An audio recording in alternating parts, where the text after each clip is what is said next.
اے نوجوانوں، آج کی بھی رات ہمارے لیے کل کا انتظار کرنے والی ہی تو ہے۔ ہر رات ہم انتظار یہی کرتے ہیں کہ صبح ہوگی، میں کام پہ نکل پڑوں گا۔ پھر جو ہے اپنے سارے معمولات ہم رات میں سوچ کر کے سوتے ہیں۔ آج کی رات ہو سکتا ہے ہم اسی طرح سو جائیں، لیکن ہم میں سے کوئی یہ نہیں کہہ سکتا کہ ہمارے آنے والی صبح اگر رب تبارک و تعالیٰ چاہے تو سورج کو پچھم سے نکال دے اور وہ ہمارے لیے آخری دن ہو جائے گا۔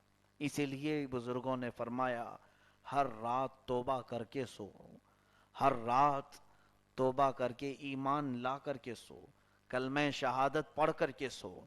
اسی لیے کہ میرے آقا صلی اللہ علیہ وسلم نے یہ بھی ارشاد فرمایا کہ ایک زمانہ ایسا آئے گا جب لوگ صبح مسلمان ہوں گے اور شام میں کافر ہو جائیں گے، اور حضور فرماتے ہیں شام میں مسلمان ہوں گے، صبح اٹھنے تک کافر ہو جائیں گے۔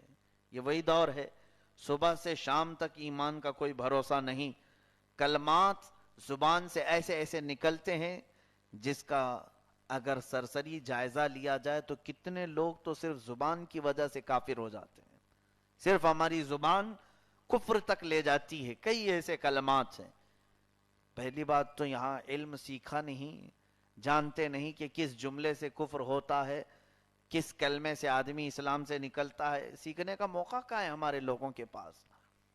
اب میں خوف ان نوجوانوں کے لیے کرتا ہوں جو توبہ تو نہیں کیے، رات ان کی ایسی گزرتی ہے، چلو ٹھیک ہے توبہ کا موقع نہیں ملا، تسبیح پڑھ کر کے نہیں سوئے، کلمہ پڑھ کر نہیں سوئے، لیکن کم از کم سیدھی سادی زندگی جو ہوتی ہے، نارمل نیند میں بھی اگر سو گیا، میرے رب کا فضل ہے کہ وہ معاف فرمائے گا۔ لیکن ان نوجوانوں کی زندگی پر مجھے خدشہ ہوتا ہے جو سوتے بھی ہیں تو کان میں گانے کی دھن لگا کر سوتے ہیں۔ وہ میرے رب کی نافرمانی اور مولا تبارک و تعالیٰ کے خلاف بجنے والی آواز، اس کی آواز پر وہ اپنی آرام کی نیند سو رہے ہیں۔ نیند اس حالت میں آ رہی ہے کہ گانے بج رہے ہیں۔ کئی لوگوں کی حالات ہم نے ایسے دیکھے کہ وہ سو تو گئے ہیں، آدھی رات تک ان کی کان میں وہ گانے بج ہی رہے ہیں، ان کو خبر نہیں ہے۔ تمہیں یہ معلوم نہیں انہی حالات میں تمہاری شب تو ہو گئی، صبح اگر سورج پچھم سے نکلا تو انہی گناہوں کے ساتھ قیامت کے دن تمہیں کھڑا کیا جائے گا، پھر تمہاری توبہ قبول نہیں ہوگی۔ توبہ کا آخری دروازہ ہے سورج کا پچھم سے نکلنا۔ فحش چیزیں، گندی چیزیں، نامناسب مناظر دیکھتے ہوئے اگر سو جائیں، نیند اسی پر آئے تو قیامت کے دن اسی طرح اسے اٹھایا جائے گا، اسی طرح اٹھایا جائے گا۔ میرے عزیزو، زندگی میں جو بندے کا معمول ہوتا ہے وہی اس کی موت تک بھی ہوتا ہے، اور قیامت کے دن بھی ویسے ہی ہوتا ہے۔ قیامت کے دن بھی اسی طرح اس کا معمول ہوتا ہے۔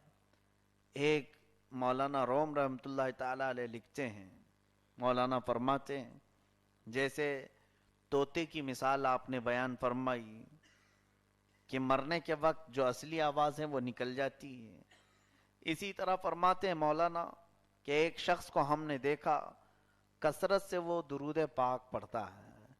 ہم نے پوچھا کہ کیوں بار بار اٹھے بیٹھے تو درود شریف پڑھتا ہے؟ تو اس بندے نے کہا کہ بات در حقیقت ایسی کہ میرا ایک دوست تھا، میرا ایک ساتھی تھا، تو وہ کھیتی باڑی کا کام کرتا تھا، کھیتی باڑی کا کام کر رہا تھا تو ہمیشہ وہ کبھی بیل چلانے کے لیے ایسے جو کچھ الفاظ ہوتے ہیں جیسے آ آ کہتے ہیں، چل چل کہتے ہیں، ہٹ ہٹ کہتے ہیں، یہ کھیتی باڑی والوں کے کچھ آوازیں ہوتی ہیں۔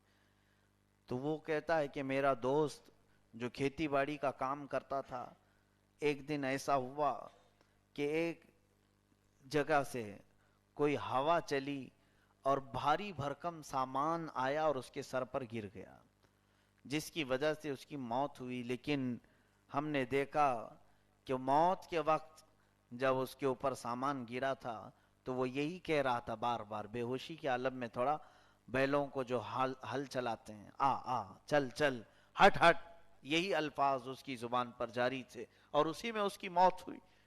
تو یہ بندہ کہتا ہے اس دن سے میں نے اپنے لیے لازم کر لیا کہ میں اٹھے بیٹھے درود پاک پڑھتا رہوں تاکہ کسی حادثے سے بھی اگر موت ہو تو میری زبان پر درود پاک جاری ہو. اللہ کے حبیب صلی اللہ علیہ وسلم کو یاد کرتا ہوا تو جاؤں دنیا سے. عزیزان گرامی، یہ گانوں کی جو دھن لوگوں کو لت پڑی ہے، میں چاہتا ہوں کہ اے نوجوانوں اس کو کم کرو، اس کو اپنی عادتوں سے نکالو. آپ کے پاس اس کا الٹرنیٹ موجود ہے، اچھی سے اچھی نعتیں ہیں، میرے رب تبارک و تعالیٰ کی حمد ہے، قرآن عظیم کی تلاوت کرنے والے ایک سے ایک قاری قرآن ہیں، ان کی آوازوں میں بلا کی تاثیر ہے، سرور ہے، نغمہ ہے، اور روح کی مٹھاس ہے، غذا ہے. عادت ڈال کر کے تو دیکھو یہ فحش گانے تمہیں کیا دیں گے.